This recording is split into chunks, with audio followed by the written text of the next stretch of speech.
So Venerable Santini is the abbess of Wisma Kusalayani in Lembang, Jawa, Indonesia, and she's a well-known and energetic Dhamma Duta worker. I think all our Venerable nuns here are energetic, and I've seen so many of them now, and they're very energetic and peaceful Dhamma Duta workers. Yeah. So before taking her full bhikkhuni ordination in 2000, she was an anagarani for several years. So she conducts courses in monastic living and meditation throughout Indonesia. We are so blessed to have, somebody come all the way from Indonesia, Thailand, Vietnam. Wow, And Venerable specializes in training children and youths and inspiring people with Dhamma talks. So she is the first Theravada bhikkhuni from Indonesia in the modern era. So many firsts today. I'm so happy. I'm so humble. When last night I was going through and reading all the bios, I was like, wow. So in recognition, of her contributions to the humanitarian work, Venerable Santini was awarded the Outstanding Woman in Buddhism Award by the United Nations on 8 March 2007 in conjunction with International Women's Day. Now today she will share with us her experience of going forth in homelessness. So I'd like to invite Venerable to share with us. Okay, good afternoon, Venerables and Upasakas and Upasikas. So I want to share my experience of going forth into homelessness. But first I want to ask forgiveness because my English is very awful. Okay, today, here I am in front of you with my shaved head and a yellow robe. A lot of people have been asking me why I decided to choose this path. Even more, in the Theravada tradition, the existence of Bhikkhuni Sangha is still amidst pros and cons. Yet, until today, I've been standing bravely saying, this is the life I want to live in this very life. So, I will share with you my experience in becoming a bhikkhuni, a journey into the homelessness because I have left my family. And yet, in this homelessness, I feel I have come back home. Because this is the place I belong to. I will share my journey to all of you, not to expect that at the end of the talk, some of you will stand up and say, I also want to be a bhikkhuni. But I expect my sharing will give you some insight that there is someone at the little corner of this earth who dares to live the lives she has always wanted. Even if the whole world said it was impossible. Why? Because she believes that her choice will make a difference for her life, the society, and the world she lives in. To talk about my going forth into homelessness, I must go back to my childhood. I was probably 7 years of age at that time when I saw a bhikkhu in a vihara, seeing him giving Dhamma talk in front of lay people there. My mind suddenly was like electrified. A very strong thought sprang up. It's this kind of life which is suitable for me. My heart felt peaceful, being filled with what sudden realization about what I wanted to be for my future. Since then, I kept my wish to live the life of a bhikkhuni. I wanted to stretch my effort to renounce the worldly pleasures and to observe more precepts, so that I could devote myself to the fullest in spiritual practice. I wanted to devote my life in order to take a closer step to Nibbana. I believed that living a bhikkhuni life would be the right way to come to the cessation of suffering. Even now, I can still remember very clearly that very first moment when I made my determination to live the life of a bhikkhuni. All the time, I did not forget my dream to live the life of a bhikkhuni. But alas, I got some information that it was no longer possible to make the dream come true. Well, there were bhikkhunis in other Buddhist traditions, but I was still interested in the Theravada tradition. Unfortunately, in Theravada tradition, there was no opportunity to live as a bhikkhuni anymore. That means a woman in Theravada tradition could only practice observing 8 or 10 precepts at the most as an anagarika. Strictly, I believed totally, so I felt discouraged. I gave up the dream and accept my fate in this life as a woman. I cannot pursue that dream. I decided to take the second best thing available, living as a life as an anagarika starting on September 29th, 1990. Well, after that I heard some information that Theravada women could live a bhikkhuni life. But again, sweetly I ignored that information because I thought it's not possible. Bhikkhuni Sangha is dead and can no longer be revived. But life had its own course. Some things were indeed meant to be. In 1999, I found and learned a very important thing. In Vinaya Pitaka, Chulawa Gaten, it's written that Tathagata allows the bhikkhu to ordain women to become bhikkhunis and men to become bhikkhus. Suddenly, I realized that the door to the Theravada bhikkhuni, the door to the Theravada bhikkhuni life was actually never closed. What happened was, it was deliberately closed by some groups of people. These people simply did not want women to be Theravada bhikkhunis. This knowledge brought me some understanding. I had been so ignorant. So far I blindly believed what I heard.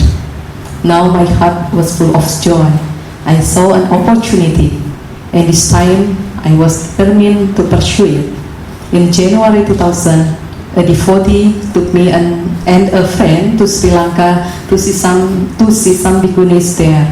We spent the night in a vihara, the abbot of which supported upasakas and upasikas to live a life as sangha members. To make the story short, at last the D-Day came on April 15, 2000. With 3 other friends, I was ordained as a bhikkhuni. The certificate of Upasampada ordination was signed by 12 Mahathera bhikkhus of Theravada tradition who came from Sri Lanka, America, Taiwan, Myanmar, and Bangladesh. These venerables were 1. Most Venerable Atudawe Rahula Mahathera, Mahanayaka Rohana sect, Sri Lanka. 2. Most Venerable Dr. Henapula Gunaratana Mahathera, Sanghanayaka Malwata sect, America. 3. Most Venerable Batagama Medananda Mahathera, Sanghanayaka Udarata Amarapura sect, Sri Lanka. 4. Most Venerable Porawagama Somalankara Mahathera, Sanghanayaka Southern Province, Sri Lanka. 5.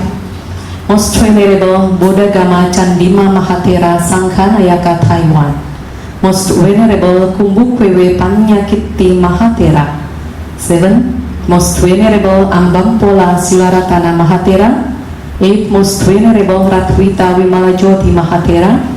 9. Most Venerable Walpola Piananda Mahathera, Sanghanayaka Kote sect, USA. 10. Most Venerable Hinbunne Kondanya Mahathera. 11. Most Venerable Nyaneinda Mahathera, Myanmar. And 12. Most Venerable Sundarananda Mahathera, Bangladesh. In May 2000, the 4 of us all came back to Indonesia as bhikkhunis. Maybe you think that we would then live happily ever after. No, life was harder, unexpectedly, or maybe as expected. We had to face many reactions from many directions. I can say that so far there are 3 groups of people. The first group is those who were against us. In their mind, our decision was unacceptable. We should not have chosen a life as a bhikkhuni. To them, we were so-called illegal bhikkhunis. To them, we were so-called illegal bhikkhunis. Bhikkhuni Sangha in Theravada tradition is dead, full stop.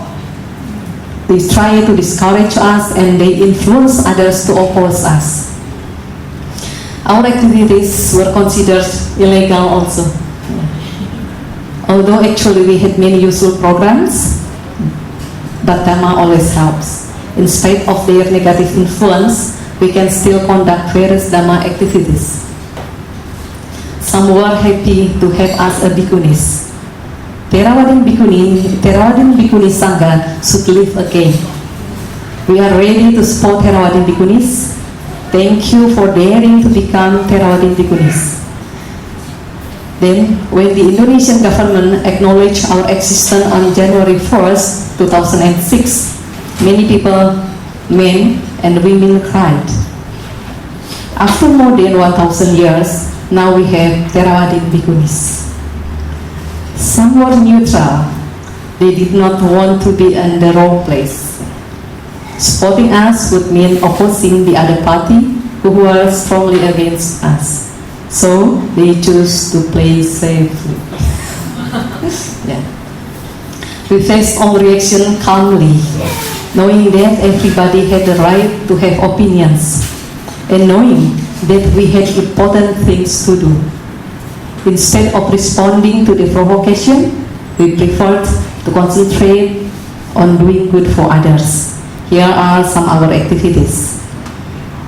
1. So far, we have conducted more than 20 10-day Vipassana meditation practice at our Wisma Kusalayani, participated by adult, male and female Buddhists and non-Buddhists. 2. We have conducted more than 50 12-day retreats for 8 preceptors. Some funny things happened. At the beginning, the retreats were meant only for Silacharinis, female 8 preceptors. But then, starting from 2004, male Anagarikas came to participate. In 2011, we conducted Pabaja Samaneri. No, in 2006, we conducted Pabaja Samaneri. And because of repeated requests, in December 2011, we conducted Pabaja Samanera. 8 Samaneras came, one of them was from Malaysia. The age groups were also funny. At the beginning, we stated that minimum age was 11 up to 70 years old. But younger children kept coming. In this June, there is a 5 years old participant. Very small. Yes. Maybe you wonder how we deal with these young children.